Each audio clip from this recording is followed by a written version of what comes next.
आउन सकिरहेको छैन र पनि 1992 13 जुन 1992 देखि यो शिविरमा प्रतिनिधि हाम्रो लक्ष्मण भाइ म एसिस्टेन्ट गरेर आएर अहिलेसम्म नै सिएमसीमा कमिटीमा काम गरिरहे गर्दाखेरि हाम्रो एटुका बुढापाकाहरू दुर्गा बाबु मण्डल बाबु प्रेमला हाम्रो यसै गरी मण्डल बाबुहरू जम्मा 6 जना मेम्बरको सहयोगमा र बुढापाकाहरूको सहयोगमा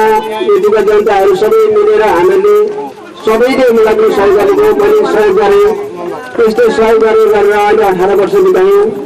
सबै मिलेर आज अतिथि भएर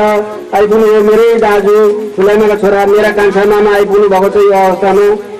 त्यसै गरी यस्तो अवस्थामा पनि हाम्रो एटुका हाम्रो रिता बहिनी फगल बहिनी हाम्रो घरेश्वरी बहिनीहरू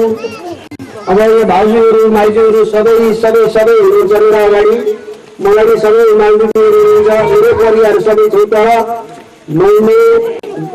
सबै प्रति मैले मात्रै गरेको होइन तपाईँ हामी सबैले सहयोग गरेर गुरुले गर्न सकेको तपाईँहरूले मैले सहयोग दिन सक्यो तपाईँहरूले मलाई सहयोग दिनुभएको हामीले सुनै राख्नु असुविधा फालिदिनु होला र भन्दै मेरो सबै तपाईँहरू हाम्रो घरकै बाबा आमा दाजुभाइ दिदीबहिनी सबले हेरेर मैले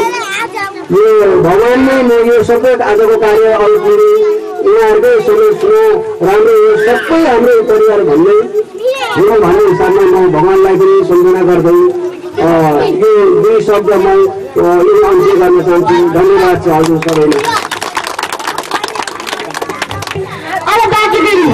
सुखमय विकास र उत्तरोत्तर प्रगतिको कामना व्यक्त गर्दछु र यस चाहन्छु धन्यवाद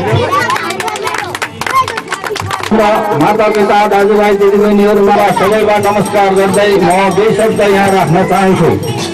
छोरा एउटै हो मेरो मित छोरा हो त आज ऊ थर्ड कन्ट्री जाँदैछ र उहाँलाई हामीहरू शुभ यात्राको कार्यक्रम राखेका छौँ त्यता सम्झौँ सबैले हेर्नुहोस् र अब